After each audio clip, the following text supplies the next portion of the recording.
5 to 10 minutes నేను చెప్తాను. అంత టైం ఉందో లేదో ఏం sir? Short and sweet. Okay right. మనకు కావాల్సింది మెయిన్ టార్గెట్ ఏంటి అదొకటి.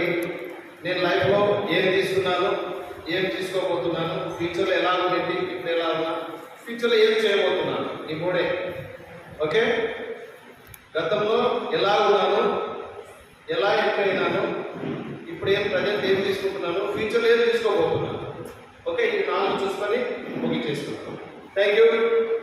ఫస్ట్ ఆఫ్ ఆల్ నా పేరు రవి, గద్వాల్ డిస్టిక్. ఓకే, దాదాపుగా అందరు కూడా ఫైనాన్షియల్ స్థిరపడడం ప్రతి ఒక్కరికి ఉంటుంది. నాకు కూడా అదే ఆశ ఉంది. కాకుండా బ్రతకాలనేది నా మెయిన్ టార్గెట్. ఓకే, మెయిన్ ఎవరిని డిపెండ్ కాకుండా బ్రతకాలంటే మెయిన్ ఏం కావాలా? ఫ్యామిలీ పోషించాలంటే ఉద్యోగం కావాలి. Yes or no? కొంచెం మీరు రెస్పాండ్ కావాలి.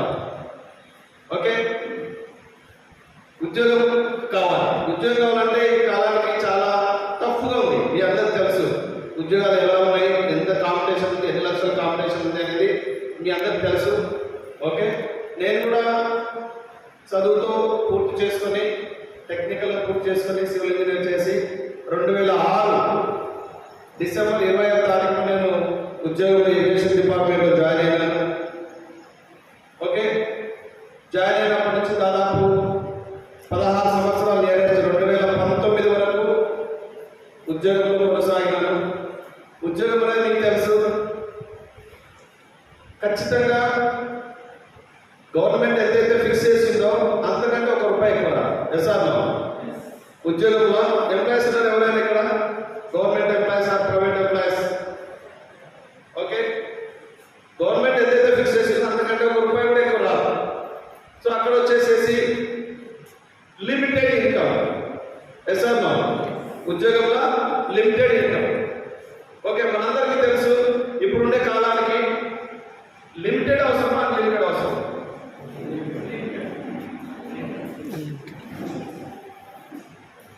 లిమిటెడ్ అవసరమా, అన్లిమిటెడ్ అవసరమా?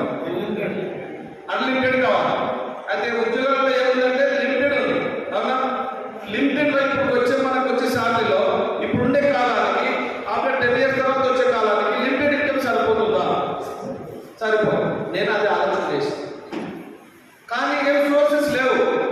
ఆలోచన అయితే ఉంది కానీ సోర్సెస్ లేవు. నేను నమ్మింది సిద్ధాంతం ఏంటంటే ఉద్యోగం. నేను ఈ పక్క బిజినెస్ ఇలాంటి నెట్వర్క్ మార్కెటింగ్ ఇవన్నీ ఏవి కూడా పట్టించుకునేవాడిని కాదు. అసలు అలాంటి వాళ్ళ దగ్గరికి రానిచ్చినటువంటి వాళ్ళు కాదు. నా గురువు, నాకు చదువు చెప్పిన గురువే నా ఇంటికాడికి వచ్చి పేరెంట్స్లో, అరే నీకు చదువు చెప్పిన గురువు నాకు కూడా పేరెంట్స్లో జాయిన్ అని చెప్పి అన్నాడు. సార్ నేను గురువు అయితే నీకు కావాలనుకుంటాను కానీ ఈ మనీ సర్క్యులేషన్ బిజినెస్ మాత్రం నేను చేయలేదు సార్ అని చెప్పేసి ఓకే వెళ్ళిపోయినాడు. అది ఇప్పుడు ఎక్కడుందో అందరికి తెలుసు. సో అలాంటి నేను ఇంట్రెస్ట్ లేక కాకుండా నా ఉద్యోగం చేసుకుంటూ వెళ్ళిపోయినాను. తర్వాత వచ్చేసేసి గద్వాల్లో వెస్టీజ్ వచ్చేసింది, ఒక పేజ్ ద్వారా వచ్చేసింది. దాంట్లో మా రిలేషన్స్ ఉన్నారు. మా అబ్బాయి వచ్చేసి భాస్కర్ సార్. ఆయన నాకు చెప్పలేదు కానీ వాళ్ళు మాట్లాడుకుంటుంటే విన్నాను.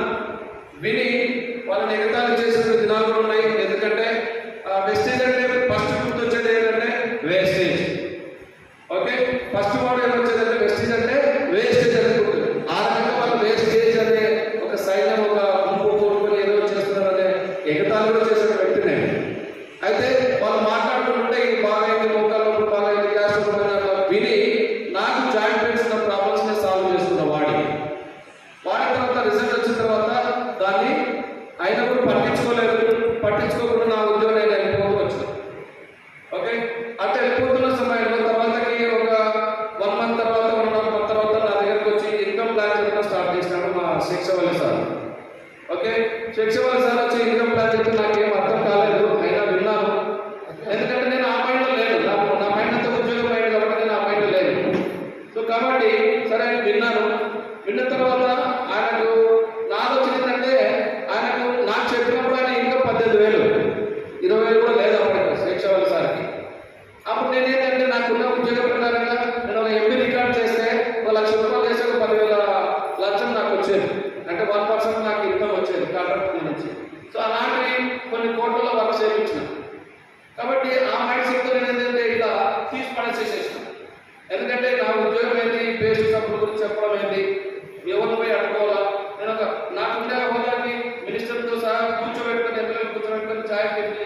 మర్యాద చేసేటువంటి ఉద్యోగం ఉన్నది.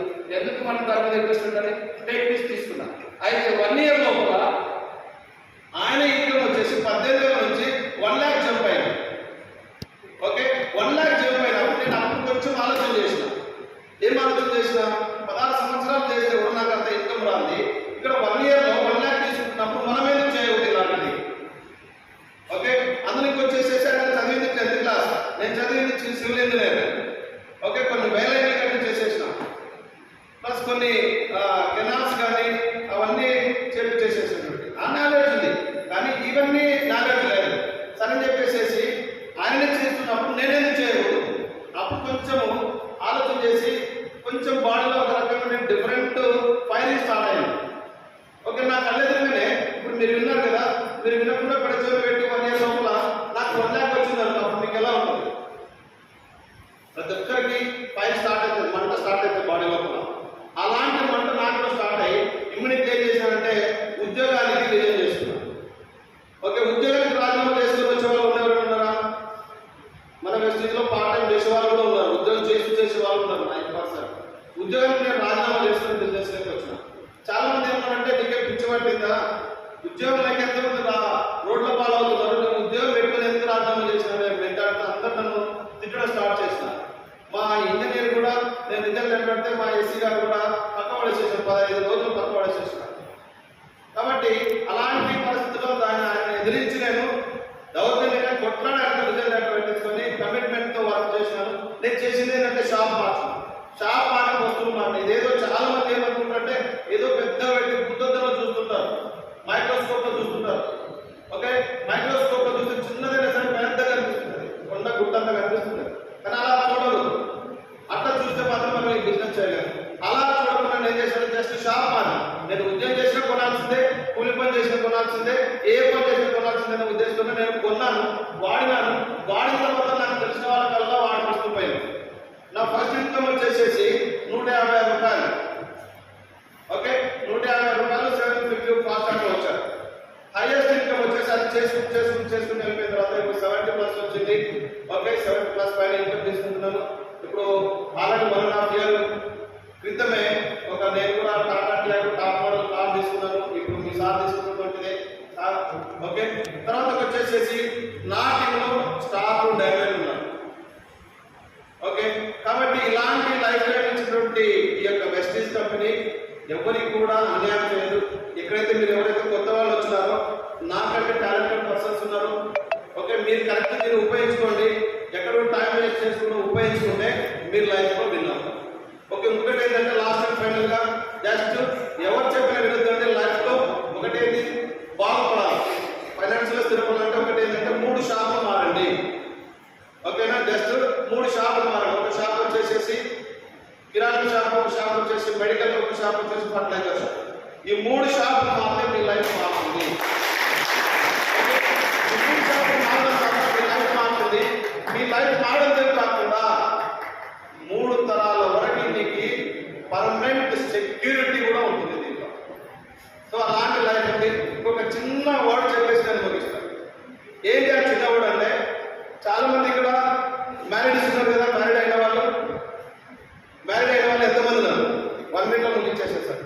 మ్యారీడ్ ఎవరు ఫీల్ కావద్దండి, మేడంలు కానీ సార్ వాళ్ళు కానీ ఎవరు ఫీల్ కావద్దండి. ఒక చిన్న వర్డ్ చెప్పేసేస్తాను. సార్ ఇప్పుడు జెంట్స్ ఉన్నారు కదా, మీ పెళ్ళైన వాళ్ళు, రీసెంట్ పెళ్ళైన వాళ్ళు ఎవరైనా ఉన్నారా? రీసెంట్ పెళ్ళైన వాళ్ళు, లేదంటే ఓల్డ్ వాళ్ళు ఎవరైనా ఉన్నారా? ఉన్నారు కదా. ఓకే, మీ పెళ్ళి అయినప్పుడు అమ్మాయి చూసిన తర్వాత, పెళ్లి కుదిర్చిన తర్వాత, తలంబ్రాలు వేసే ముందు తాళి కట్టిరా? తాళి కట్టిందా ఎవరైనా? అందరు తాళి కట్టాలి కదా. Yes or no? తాళి కట్టిరా లేదా? ఓకే, తాళి కట్టినప్పుడు ఎన్ని ముళ్ళు వేసినారు కదా? ముళ్ళు వేస్తారు కదా సార్, కొంచెం రెస్పాండ్ కావాలి. 1 minute నేను ముగించేస్తాను. ఎన్ని ముళ్ళు వేసినారు? 3 ముళ్ళు వేసినారు. ఓకేనా మేడం, మీరు కూడా 3 ముళ్ళు వేయించుకున్నారు కదా, మీ భర్త వాళ్ళతో, మీ సార్ వాళ్ళతో. ఓకే, బాగా పెట్టుకోండి. 3 ముళ్ళు వేరు, ఒక ముళ్ళు వేసి 2వ ముళ్ళు కూడా తప్పుకుంటుంది తాళి. కానీ 3 ముళ్ళు అది ఖచ్చితంగా లైఫ్ స్థిరపరిచేది 3వ ముడి. ఆ 3 ముళ్ళు వేయడం ద్వారా నీ లైఫ్ టైం అంటే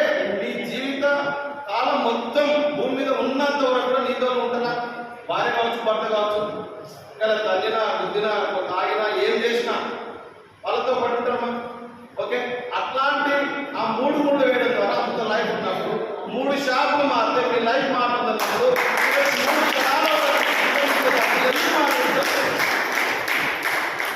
3 షాపులు మారినప్పుడు నీకే కాకుండా నీవు చనిపోతే నీ భర్త చనిపోతే కొడుకు చనిపోతే వాళ్ళ కొడుకు ఇన్ని తరాల లైఫ్ టైం నిర్మించినప్పుడు ఎందుకు మారు? జస్ట్ షాప్ మారితే చాలు నీ లైఫ్ మారుతుంది, నా లైఫ్ మారుతుందా మీ లైఫ్ కూడా మారుతుంది.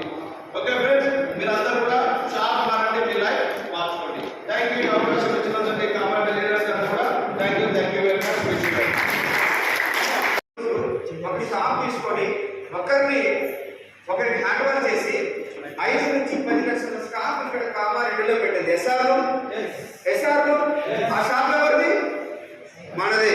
మనం వెళ్ళి అక్కడ పనిచేయండి.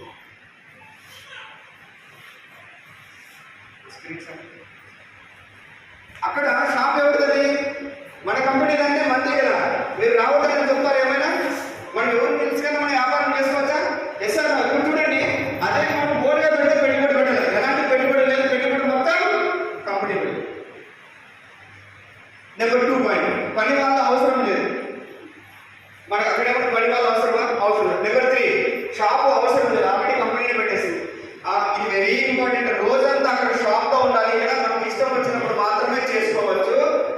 అక్కడ ఆదాయానికి గ్యారెంటీ లేదు, ఆదాయానికి ఆకాశమే హద్దు. ఇక్కడ పరిస్థితి ఈ 2 డెఫినెట్. మీరు చూడండి, నిజంగా చెప్పాలంటే బయట కొన్ని కోట్లు ఖర్చు పెట్టి కొన్ని షోరూమ్లు కానీ కొన్ని షాపులు కానీ పెట్టి లాస్ వచ్చి తీసేసి